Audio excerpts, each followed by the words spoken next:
Hi friends, welcome to my channel. ನಾನು ನಿಮ್ಮ ಅಶ್ವಿನಿ ಶ್ರೀನಾಥ್.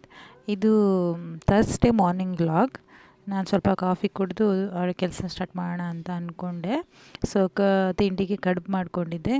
ಕಡುಬು, ರೈಸು ಮತ್ತು ಬೇಳೆನ ಒಂದೇ ಸರ್ಕಲಲ್ಲಿ ಬೇಯಕ್ಕೆ ಇಟ್ಬಿಟ್ಟು ಕಡುಬಿಗೆ ಚಟ್ನಿ ಮಾಡ್ಕೊಳ್ಳೋಣ ಅಂತೇಳ್ಬಿಟ್ಟು ಇವತ್ತು ಸ್ವಲ್ಪ ಸ್ಪೆಷಲ್ ಆಗಿರಲಿ ಅಂತ ತೊಂಡೆಕಾಯಿ ಚಟ್ನಿ ಮಾಡ್ಕೊಳ್ಳೋಣ ಅಂತ ಸ್ಟಾರ್ಟ್ ಮಾಡಿದೆ. ನಿಮಗೆ ಗೊತ್ತಿರ್ಬೋದು, ಬಟ್ ನಾನು ಹೇಗೆ ತೊಂಡೆಕಾಯಿ ಚಟ್ನಿ ಮಾಡ್ತೀನಿ ಅನ್ನೋದನ್ನು ತೋರಿಸ್ತೀನಿ. ಕಾಯಿ ತುರಿ ತೊಗೊಂಡಿದ್ದೀನಿ, ಒಂದು 7-8 ತೊಂಡೆಕಾಯಿ ತೊಗೊಂಡು ಈ ಥರ ಕಟ್ ಮಾಡ್ಕೊಂಡಿದ್ದೀನಿ ಉದ್ದುದ್ದ. ಚಿಗುರು ತೊಂಡೆಕಾಯಿ ಇದು. ಆಮೇಲೆ ಒಂದು ಸ್ವಲ್ಪ ಹುಣಸೆ ಹಣ್ಣು, ಜೀರಿಗೆ ಮೆಣಸು ತೊಗೊಂಡಿದ್ದೀನಿ.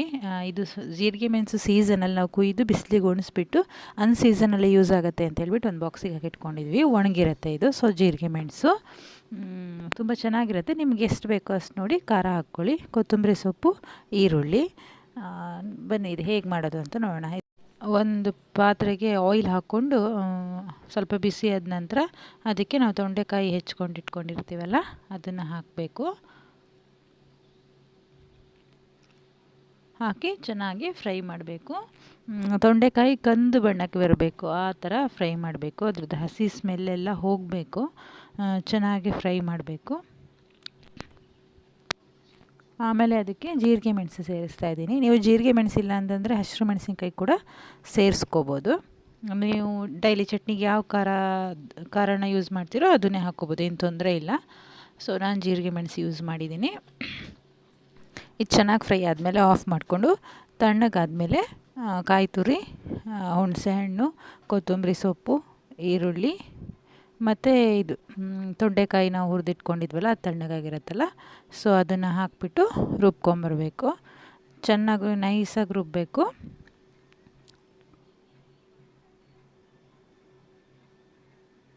ಸ್ವಲ್ಪ ಉಪ್ಪು ಆ್ಯಡ್ ಮಾಡಬೇಕು. ನೋಡಿ ರುಬ್ಬಿದ್ದೀನಿ. ಇದಕ್ಕೆ ಬೇಕಾದರೆ ನೀವು ಸಾಸಿವೆ ಮತ್ತು ಕರಿಬೇವು ಹಾಕ್ಬಿಟ್ಟು ಒಗ್ಗರಣೆ ಕೊಟ್ಕೋಬೋದು, ಇಲ್ಲ ಹಾಗೇನೂ ತಿನ್ಬೋದು, ಚೆನ್ನಾಗಿರುತ್ತೆ.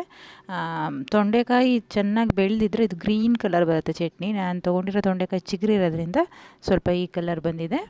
ಒಗ್ಗರಣೆ ಹಾಕ್ಕೊಂಡ್ರೆ ಚಟ್ನಿ ರೆಡಿ ಆಯಿತು.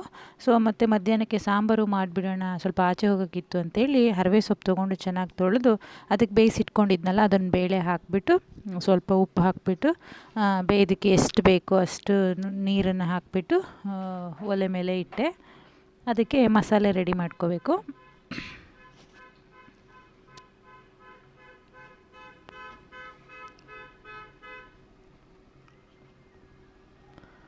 ಮಸಾಲೆಗೆ ಸ್ವಲ್ಪ ಕಾಯಿ ತುರಿ, ನಾನು ಒಂದು ಹೊಳಕೆ ಕಾಯಿ ತೊಗೊಂಡಿದ್ದೀನಿ. ನಿಮಗೆ ಸಾಂಬಾರು ಎಷ್ಟು ಬೇಕು ಅನ್ನೋದ್ರ ಮೇಲೆ ಡಿಪೆಂಡು. ಕೊತ್ತಂಬರಿ ಸೊಪ್ಪು, ಈರುಳ್ಳಿ, ಬೆಳ್ಳುಳ್ಳಿ, ಸ್ವಲ್ಪ ಅರಿಶಿಣ,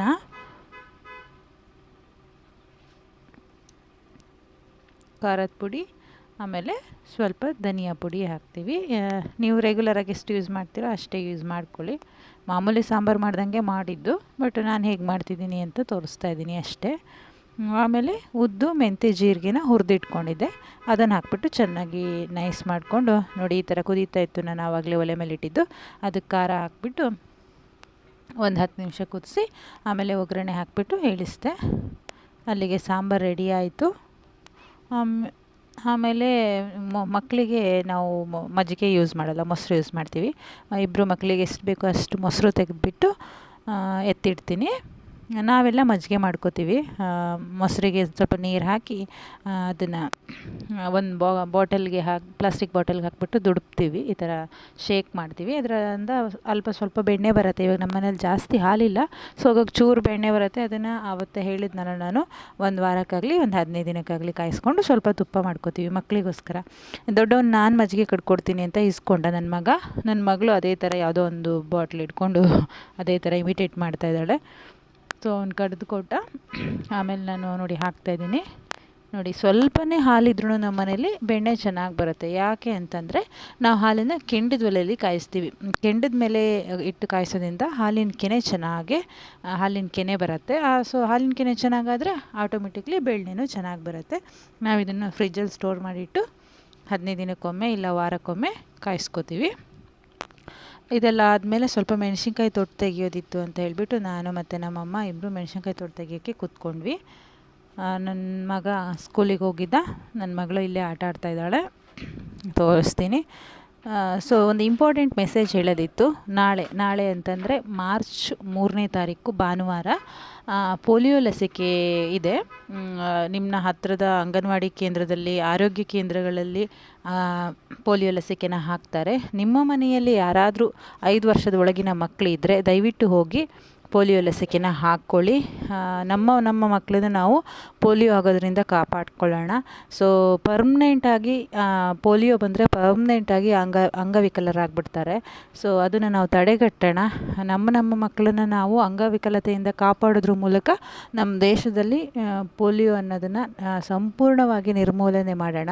ಸೊ ಯಾರೂ ಮಿಸ್ ಮಾಡಬೇಡಿ. ನಾಳೆ ಅಂದರೆ ಮಾರ್ಚ್ 3ನೇ ತಾರೀಕು ಭಾನುವಾರ 10 ಗಂಟೆಯಿಂದ ಸ್ಟಾರ್ಟ್ ಆಗುತ್ತೆ. ಪ್ಲೀಸ್ ಎಲ್ಲರೂ ಹೋಗಿ ಪೋಲಿಯೋ ಲಸಿಕೆನ ಹಾಕಿಸಿ, ಯಾರೂ ಮಿಸ್ ಮಾಡಬೇಡಿ. ನೋಡಿ, ನನ್ನ ಮಗಳು ಆಟ ಆಡ್ತಾ ಇದ್ದಾಳೆ. ಇವಳಿಗೂ ನಾಳೆ ಹಾಕಿಸ್ಬೇಕು ಪೋಲಿಯೋ ಲಸಿಕೆ. ಸೊ ಯಾರಿಗೆಲ್ಲ ಈ ವಿಡಿಯೋ ಇಷ್ಟ ಆಯಿತು ಲೈಕ್ ಮಾಡಿ, ಶೇರ್ ಮಾಡಿ, ಕಮೆಂಟ್ ಮಾಡಿ. ಇನ್ನೂ ನನ್ನ ಚಾನಲ್ನ ಯಾರು ಸಬ್ಸ್ಕ್ರೈಬ್ ಮಾಡದೆ ನೋಡ್ತಾ ಇದ್ದೀರೋ ದಯವಿಟ್ಟು ಸಬ್ಸ್ಕ್ರೈಬ್ ಮಾಡಿ. Thank you so much.